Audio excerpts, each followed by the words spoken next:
सूत्रभाष्यकृतं येन तस्मै श्रीगुरवे नमः। हरि ओम्। वसुदेवसुतं देवं कंसचाणूरमर्दनं देवकी परमानन्दं कृष्णं वन्दे जगद्गुरुम्। ओम नमो भगवते Shri Ramakrishna. Welcome to the second week of our class on the 4 yogas as per Bhagavad Gita. We all know that Swami Purnananji has gone to India on a pilgrimage along with a few devotees. So during his absence, we thought we shall take some subject which is relevant and taken from the Gita, instead of proceeding with the verse by verse that he was doing. So last week we started the first class where we spoke about or gave an introduction about the 4 yogas.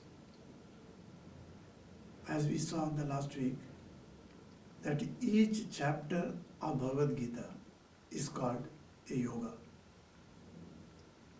And in these 18 chapters of Bhagavad Gita, we find Sri Krishna speaks about 4 yogas which are very necessary for us as a guide in every human's life. And these 4 yogas are to be harmoniously blent. That is what Swami Vivekananda says. Earlier also, before Sri Krishna, we find that there are traces of these 4 yogas being spoken of in our scriptures. But then, as per Swami Vivekananda, it was for the first time that after the advent of Sri Krishna, he has advised the harmonious blending of these 4 yogas for one's life. So we gave a small introduction last week, and today we shall take up Karma Yoga. Now this word Karma Yoga is not one word, there are 2 words other, Karma and Yoga. So what is yoga? The yoga has been described as to join. It comes from the Sanskrit word, root word is yuj, to join. So joining means there must be 2 objects, one object joining with another. So here the object is the jivatma or the individual soul, joining the super soul or the parama soul, that is supreme soul, or the cosmic soul, which you call Paramatma. So Jivatma joining with Paramatma is a yoga. So if that is yoga, so these 4 yogas, that is Karma Yoga, Jnana Yoga, Bhakti Yoga, Raja Yoga. These are the 4 paths that Krishna advises. And exactly Sri Ramakrishna also repeats in the modern days. And Swami Vivekananda wrote, you all know that 4 books on yogas. These 4 yogas are made popular by Swami Vivekananda in the modern days. So he gave lectures, of course, lectures on Karma Yoga, Jnana Yoga and Bhakti Yoga. For Raja Yoga, he dictated to his disciples in America, and they wrote it down. And that's how the book Raja Yoga has become, and it has become very popular all over the West. And you find in Karma Yoga, these 2 words are there. So how karma can unite you to the Supreme Soul is all that subject that we are going to discuss today. So you find, what is karma? The word has become very popular, I tell you. Even in Western countries, the word has been very widely used. And the thing is that when you say karma, means action or an activity or work.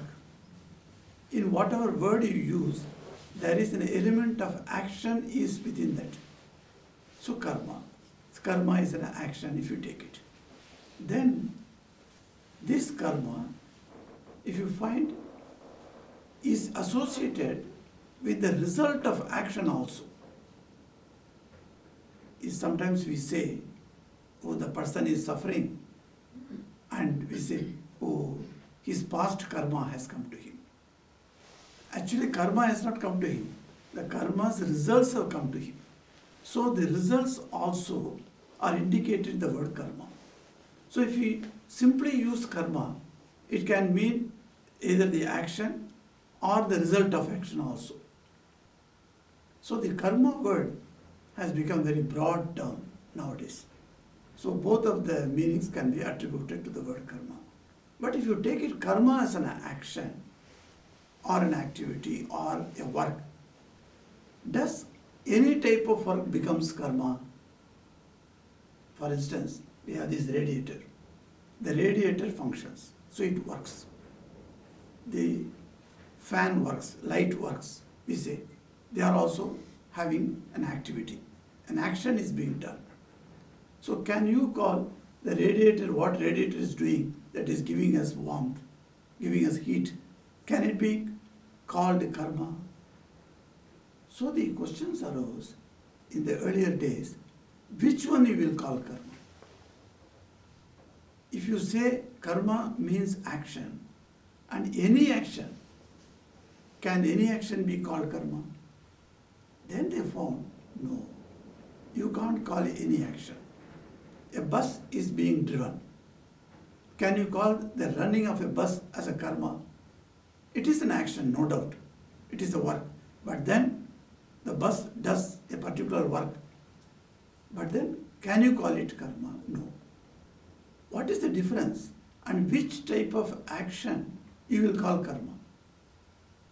So that question was discussed earlier, and then they have come to the conclusion that any activity which has got a sense of doership, that only can be called karma. So, if I speak to you, I conduct a class, and I say, I am doing a class. So, that I is associated with a particular action, then that action becomes a karma. If I don't associate it at all with that action, then does that remain as a karma? No. It loses all the power of karma, and the result will not bind me if I think I am not the doer. So the question comes again and again in the scriptures, particularly in the Bhagavad Gita. Sri Krishna advises, do all your duties, but never think that you are the doer. It's a very, very difficult proposal, because that whenever we do even the smallest work, we always try to tell others that I have done this. So that I always is associated with the work. So the karma is being done every time. And karma has got a reaction, a response will come, and that may come immediately, or after a few days, or even after a few years, or even the next birth. So when the action's result will come to us, we do not know. So the karma yoga gives us a very clear way of walking on a path where we shall try to stop the results of action binding us, either now or in the future. The problem with us is every action we commit with the doership ideal, that is the result of that action is going to bind us. So how do you escape? Not by not doing the karma. If you say that karma is the problem for me and it is going to bring me the bondage, then I shall not do any karma. I shall go to Himalayas and stay in a cave. And then I will not do any karma if you say that is wrong. Because only by doing karma, you can unwind also. What is the secret? The secret is disconnect the attachment to the work by feeling that I am not the doer. This is one important element of Karma Yoga. Then the second element of Karma Yoga is, then who does the action? What I should say, that if an action is done by me and everybody knows that I have done an action, and if people ask me, oh, you have done that very good action, they praise me, what I should say? At that time the scriptures say, don't ever say that I have done that. Instead of that, because the doership should not be associated. So you say, the Lord has done it through me. I have become an instrument in the Lord's hands. A surrender, a method of surrender comes where that I feel that I am not the doer, the Lord does everything. Sri Ramakrishna used to say, even a leaf cannot move without the Lord's will. That means there is a supreme element is there which is doing all the activities. And that supreme being doesn't do any activity with the doership. So it is not attached to anything. But then we are all doing our work, our karma, and then we are getting attached. So if we start sacrificing the idea that we are not the doer, and whatever we do, we surrender to the Lord's feet and say, oh Lord, you have done this. This is the third element, surrendering the fruits of action to the Lord. Our gurus used to say, every day in the night, before you sleep, just sit on your bed for 2 minutes and say that whatever action I have done today, from the morning after getting up, whatever action I have done, whether kayena, vacha, manasa, either by this physical body or by my words or by my mind, whatever I do, or even by my own tendencies, even by all my these 5 indriyas, 5 organs of action I have done. Whatever I have done, O Lord, I surrender all the actions and their fruits at your holy feet.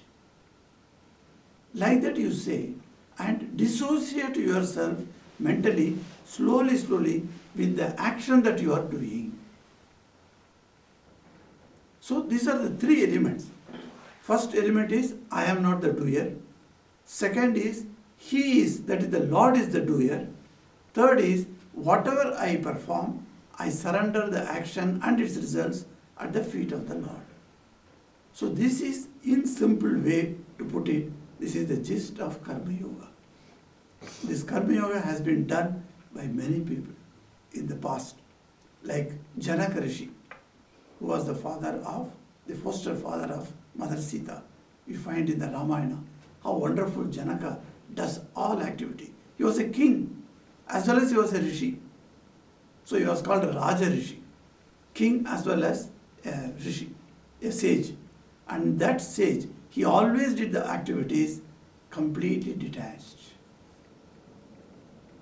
This is something wonderful. Even Janaka is said to be detached from his childhood days. So the story goes like that. When he was a young boy, under the teaching of one guru, like him there are other boys also in the class. And Guru looked at this boy and he knew this boy is something extraordinary. He is not attached to anything. But the other boys are attached to many things. He could see the difference. And unless Janaka comes to the class, the teacher would not start the class. So all the boys got, little jealous of this boy. The teacher is waiting only for him. But we have come long back and he is waiting. And the Janaka comes little late any time and the teacher is waiting. So they all got jealous. And one day they went and told the teacher, Sir, why do you wait for him? We are here at the right time. So start your class. He said, no, let Janaka come. Then the teacher thought, oh, these boys have developed some jealousy towards Janaka. Let me tell them, Janaka is not like them. So what he did, when the boys, before study, they go to the river and then they take bath there. And then with the lion cloth which they used to wear, they come and they put the lion cloth on a rope to dry up under the sun. And they enter the classroom. They put on new clothes and then they come to the classroom. So all the lion cloths are lying on the, the cloth line. It is there. So the Guru wished that let it catch fire. So all the boys are sitting and they suddenly saw through the window their lion cloths are getting fire. And lion cloth is a very cheap thing and anybody, any number you can have. And what is the attachment to that? All the children except Janaka ran outside to save the cloth from the fire. Now this boy is quietly sitting. He is not moved. So then the Guru explained to them, see, Janaka had no attachment even to the lion cloth. That means you can understand how he was so wonderful.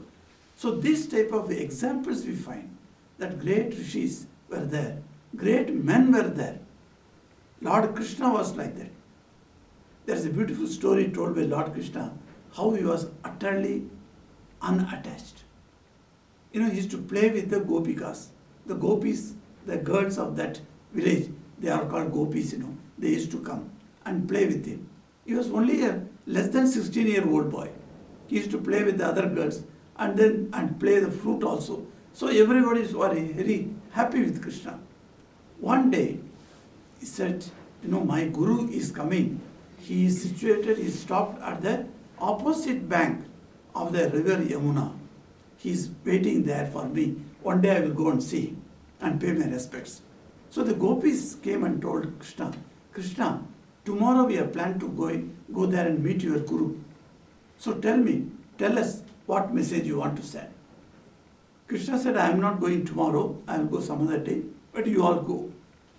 Only one thing is, my Guru likes to eat very much. So each one of you prepare something in your home and take it and offer him. And he will be eating everything. So they said, okay. So they all came in the morning of the next day and they were standing at the river Yamuna bank, this side of the bank. And at that time, Yamuna was in spate. Huge flood has come. And one or two boatmen who were there, they refused to take the boat. At that time, Krishna was passing by. Krishna asked these girls, hey, you are not gone yet? My Guru would be anxious. Then the gopis said, how can Krishna we can go?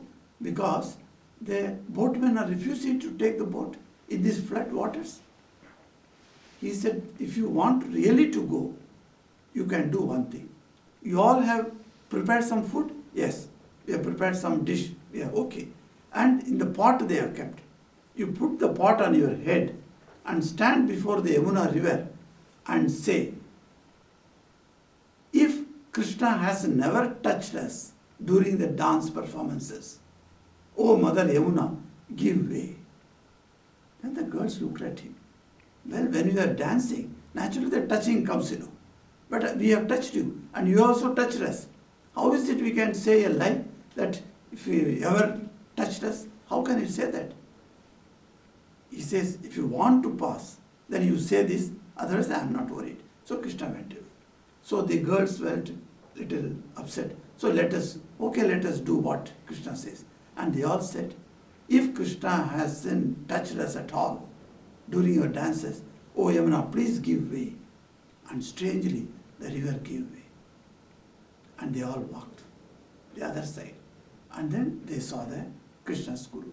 And they fed him nicely. And from everyone, 51 gopis went. 51 dishes were there. And he ate everything. He didn't keep even little for them as prasad.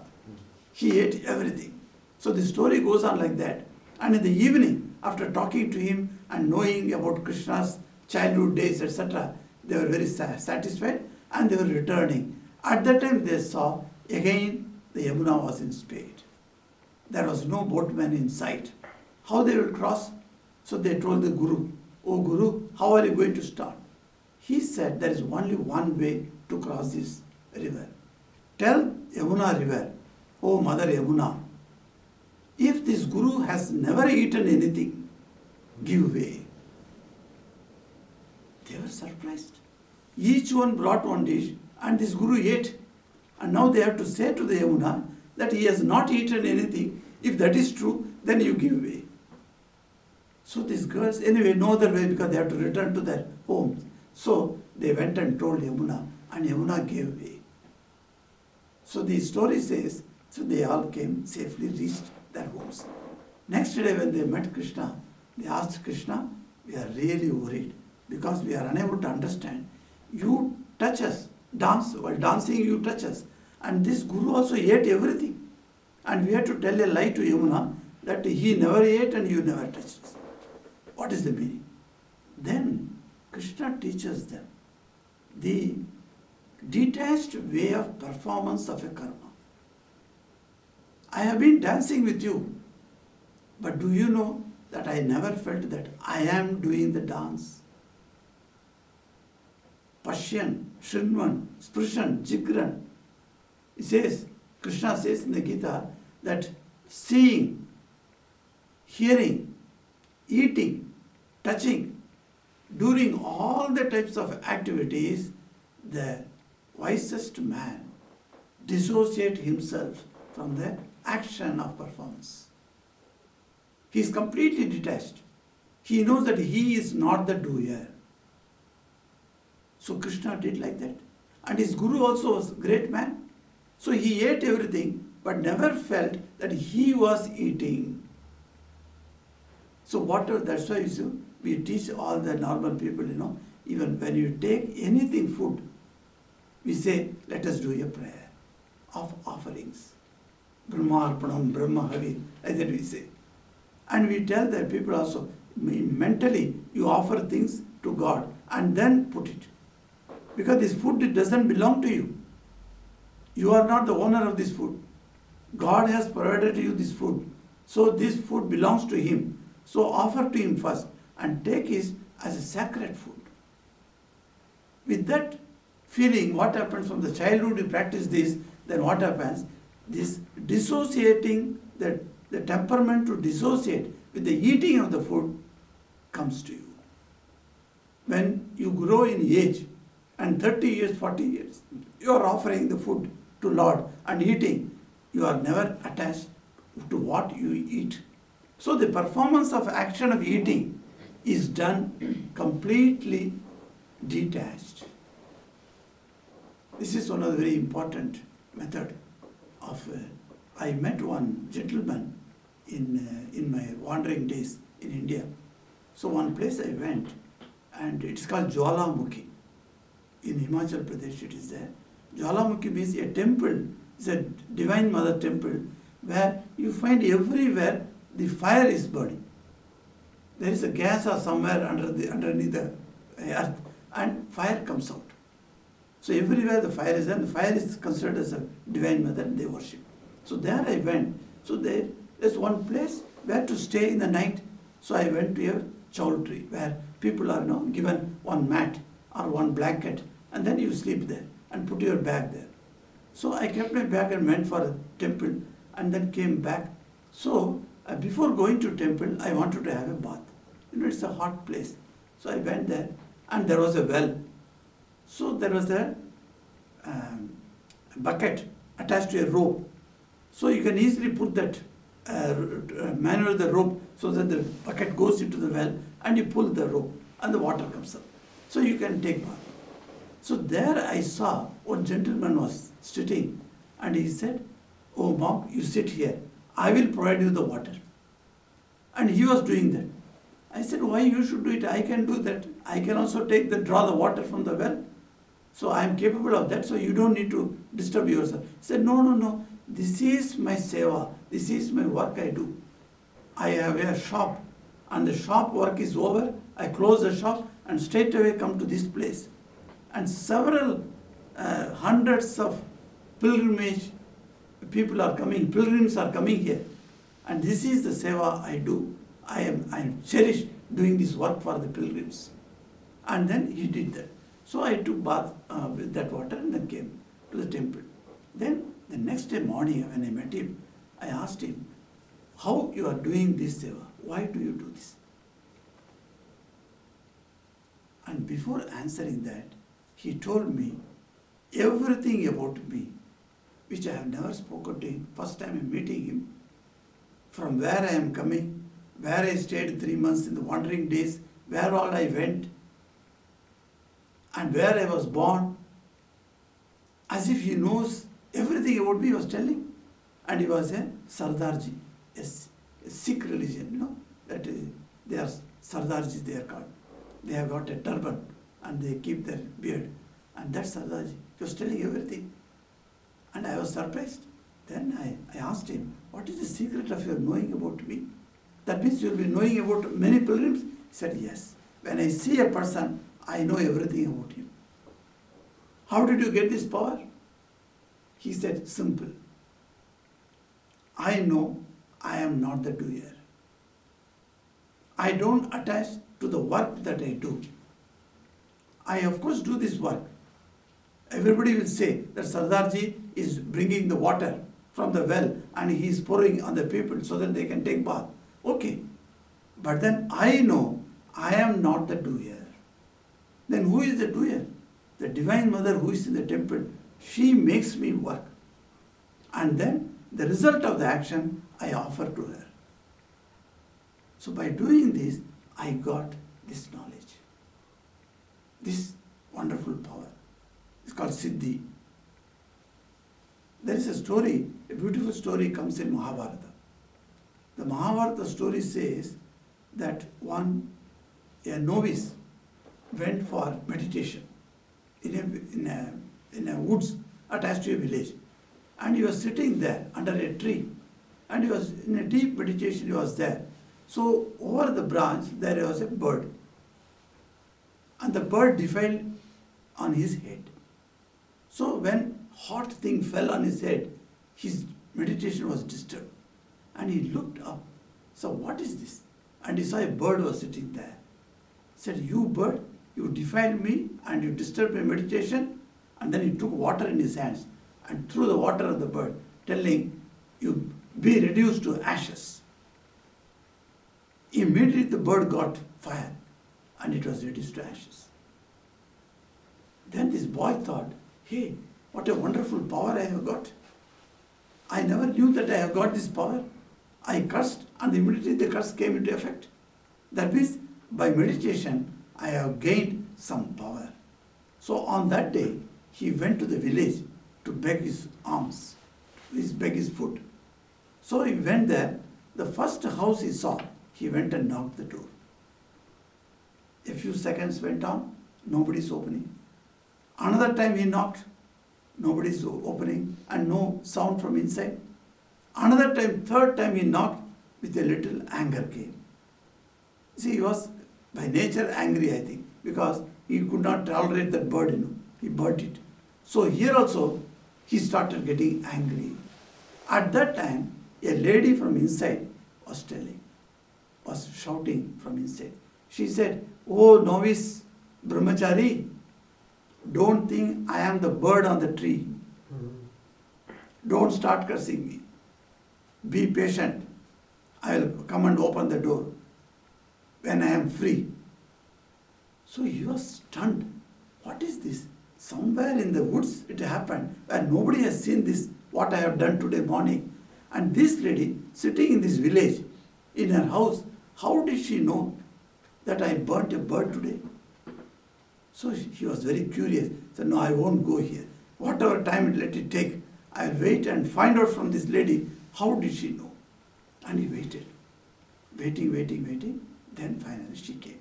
She opened the door, took him inside, and then washed his feet, and nicely she gave respect to him, made him seated there, and she put that leaf, and then she fed him.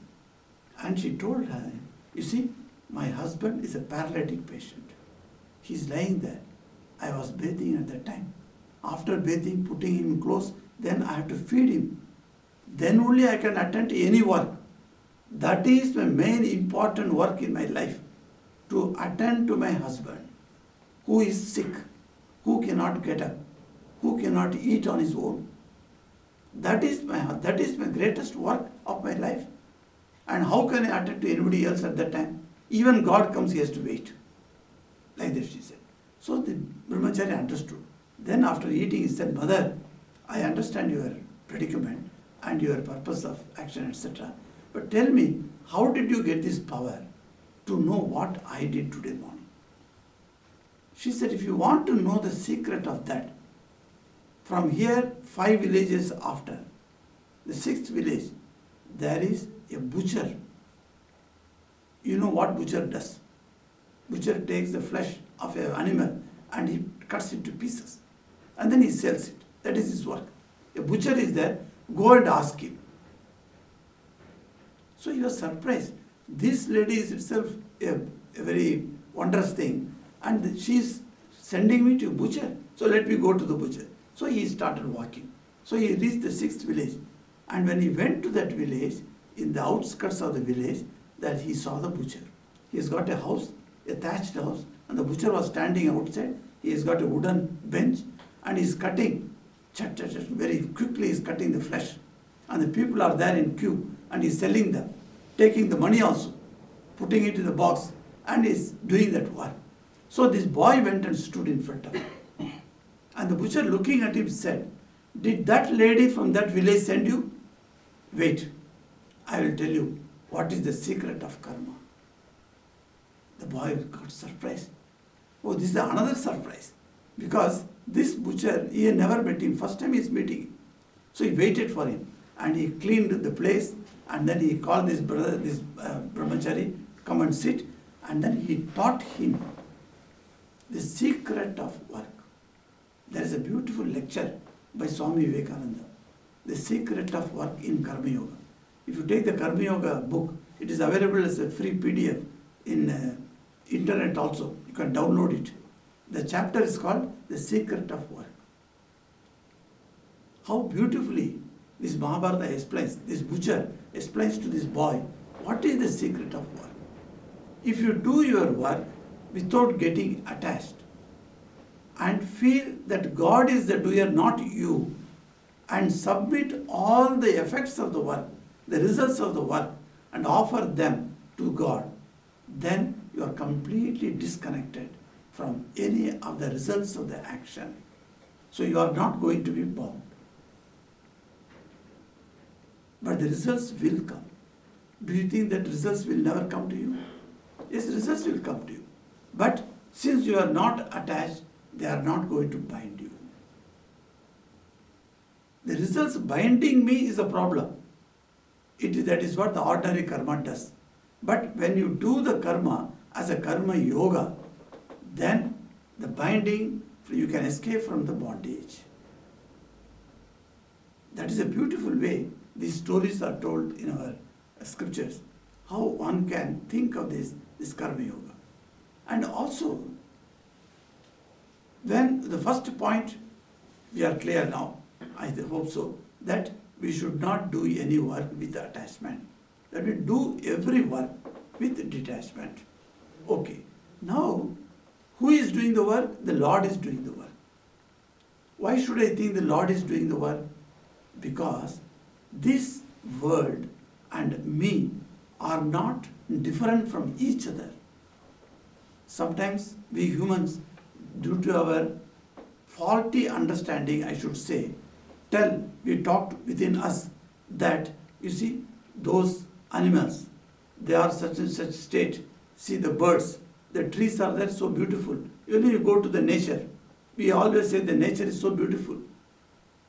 Taking us separate from the nature, as if we are not within the nature, we are separate from the nature.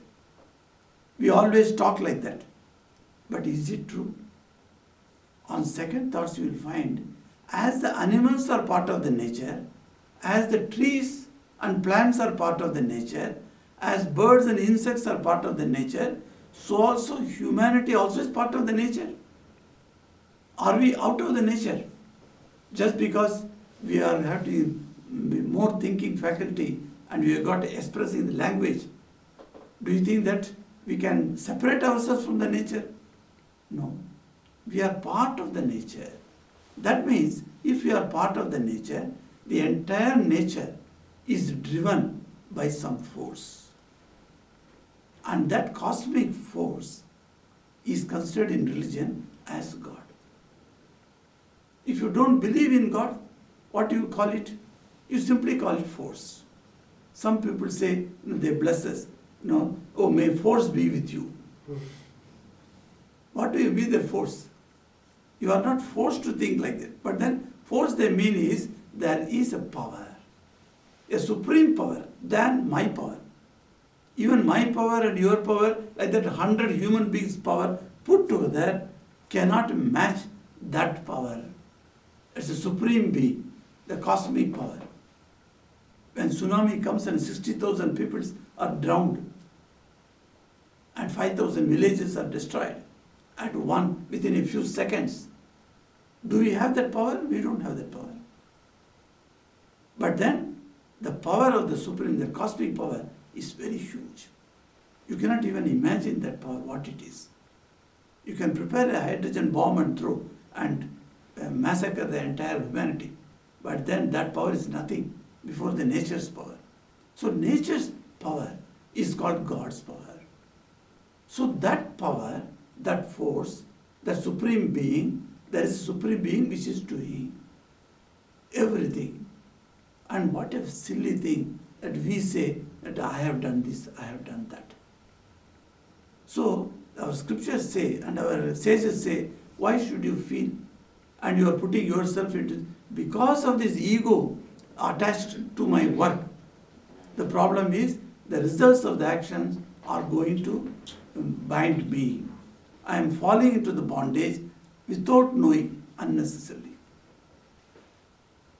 So let us have the feeling that some higher power is doing everything. If you have that sense of feeling a higher power is doing, you will definitely feel that exactly what it is being done. You are nothing. You don't even wish that I want something. On the 1st January talk on the Kalpataru day, I was telling there how our audience, how it is that there's a difference between your wants and your needs. If you want anything and ask God, God may give you. Sometimes God may not give you. But if you are a devotee of God, understand the supreme power is there, and you believe in that, whatever your needs is there, He will provide it. The needs will be always met, but not all the wants. So this is the difference between that a saint or a godly person he undertakes. So he has certain needs, and the needs will be fulfilled. But if you want something, God may give you, or if He finds that you are deserving that, if He finds that you are not deserving that you want, then He won't give you. He may refuse to give you. So that people that they say that if God is doing everything, then what is mine? So the question comes, once Sri Ramakrishna had a great friendship, with Ishwar Chandra Vidyasagar. He went all the way to his house and met him in Bengal. There was a very wonderful man, was there, Ishwar Chandra Vidyasagar. Vidyasagar means ocean of learning. He has such a really ocean of learning he was. He knew many things, and he was a professor, and he was the vice chancellor. He became great educationist of India in the 19th century. And this person was agnostic. So when people say God, God, etc., he would not believe that. He told once to a disciple of Sri Ramakrishna, say, you all say that God is there, God is there. I don't believe in the existence of God. Then this disciple asked, why? Why don't you believe in God? Everybody believes here. He said, no, I don't believe. Because you see what has happened. There was one great Mughal king, Genghis Khan. He invaded India and he captured 100,000 soldiers of the Hindu side, Hindu king, and he took them away. So the minister came to the king, Genghis Khan, and told, sir, we captured 100,000 Hindu soldiers and they are all there in our camp. 3 times we are feeding them. 100,000 people. Do you know what expenditure is there? And our treasury is being emptied. So much of expenditure is there. Shall I release them and send them back to their place? He said, no. Because we have captured, it is our power. Shoot them. So 100,000 soldiers were killed. So Ishwarchandra Vidyasagar is telling to his disciple, when 100,000 people were killed, what was your God doing? Was he sleeping? See, we see the evils in the world. So when you compare the evils of the world, then you start thinking, hey, what has happened to the God? God also goes to sleep or what? Does he not know everything? So these are the questions discussed in the philosophy. When we take philosophy class, we discover the problem of evil. This is the point in philosophy. There is a big point. This problem of evil is approached in different religions in different ways. You may know that how Christianity approaches this problem of evil. God is all merciful. God cannot do anything that is not good for the humanity or for the world. But then there is evil, we see that.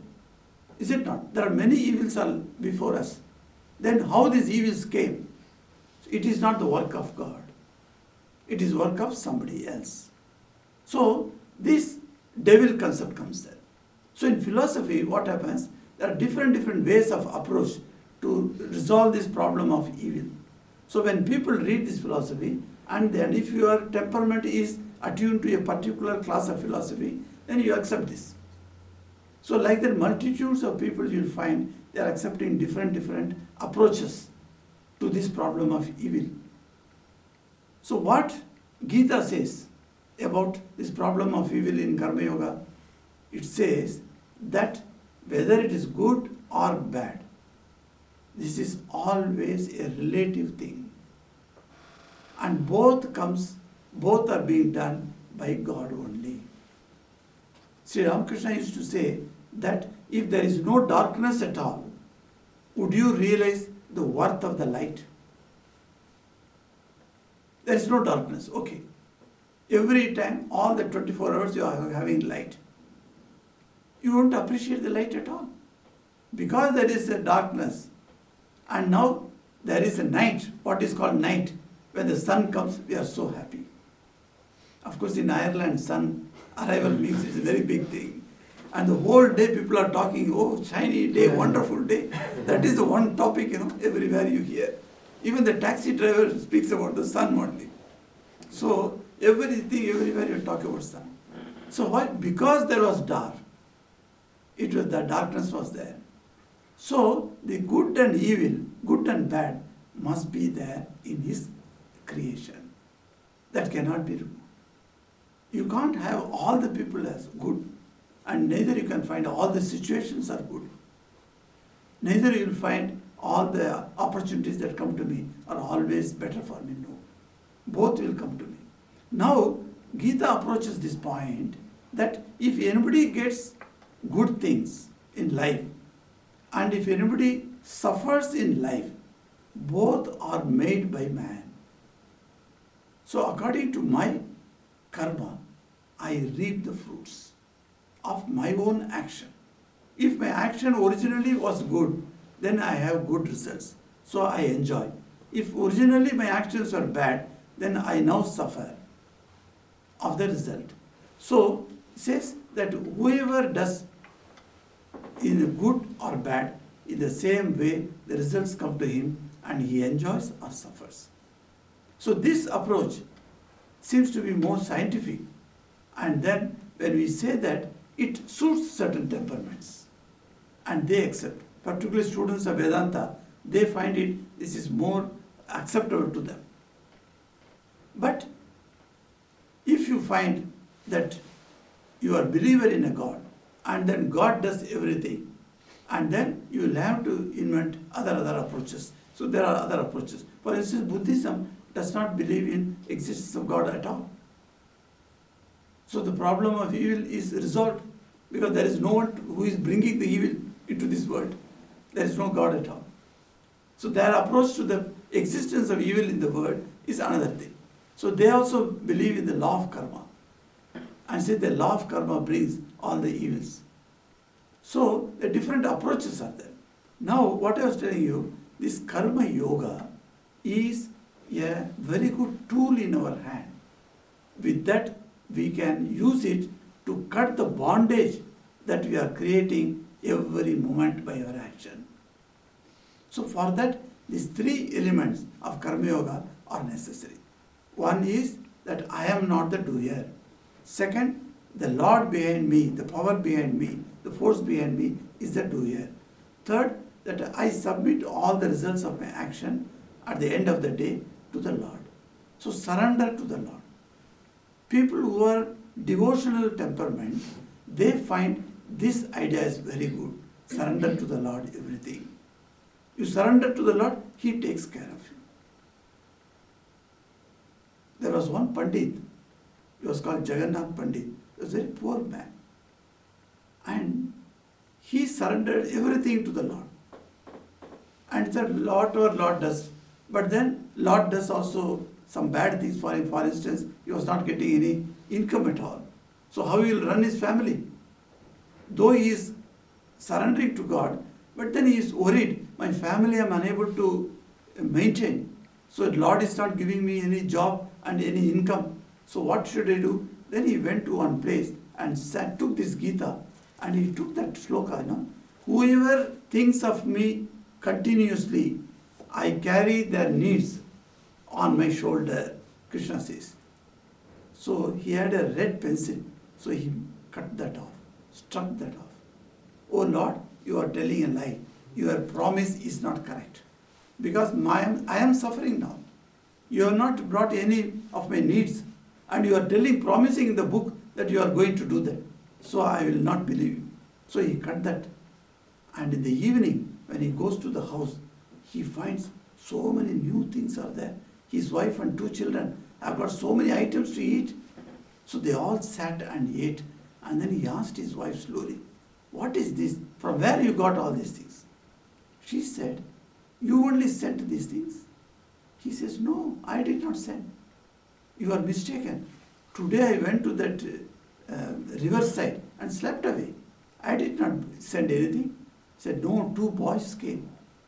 And they brought on their head a big basket. And in that basket all these things were there. And they said that Pandit has sent all these things to your house. So he was wondering, who could these 2 children? Young boys, she said. Who are these young boys? Then he asked her, can you give some more details? She said, one boy was very fair complexion, another boy was dark complexion.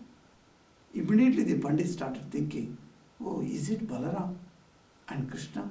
Krishna is dark complexion and his elder brother Balaram is fair complexion. Or these 2 boys came? And then he asked, is there any other thing you remember about these 2 boys? Then she said, hey, wait, there's one thing I remember. The elder boy brought down the basket from his head to the floor very easily. But the younger boy could not lift that basket. So I helped him. So when I helped the basket and him to remove the basket and put it on the floor, suddenly the pagadi, the turban that he was wearing fell down. And I saw on his forehead a line and the skin has been cut. There is a wound and drops of blood were oozing there. So immediately I tore my sari and then I tied it. And then I asked him, who hit you? Then he said, no, don't worry mother, it will be all right. And then he went away. Both the boys went away.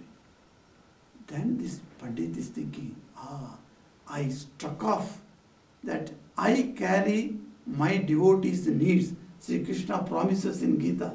And I said, I won't believe you. And I cut with a red pencil. And you see, Krishna's head, it has gone. And today, Krishna has brought all the things, taking on his head in a basket for me. All the needs he has brought. What a wonderful it is. So he became more and he started crying, and his devotion to Sri Krishna became more and more, strengthened. So Lord has promised in this. He said, don't worry at all about anything. Whatever your need is there, I will provide you, provided you think of me all the time. That is the deal. It's a business deal. You think of him and he is ready to support you all the time. And if you start playing with the world, forget him, then you be on your own. Lord says, okay, I will look at this play and see from distance what you are doing. So all the good things you enjoy, all the bad things comes, you suffer. So this suffering and the enjoyment is one after another coming, and you will be in the world again and again, coming into the cycle of birth and death, birth and death. So Vedanta gives us a caution that we do not want to stay within the cycle of birth and death. One day we must get away from this, which is called moksha. What is the purpose of this life? Purpose of this life is to get moksha, liberation, enlightenment. That is called liberation. You liberate yourself from the bondage of the cycle of bondage. So this cycle of bondage, how do you cut? Only by work. Work without attachment. What a beautiful way Krishna explains in the 3rd chapter. And also in 18th chapter also he speaks about this Karma Yoga. 3rd chapter is dedicated to Karma Yoga. So I would recommend, please go through this chapter. And then read that Swamiji's lecture also, Vivekananda's lecture on the secret of work in Karma Yoga. So with these few words, we shall proceed in the next week also. So, Om Shanti Shanti Shanti Hari Om Tat Sat Sri Rama Krishna Arpanamastu.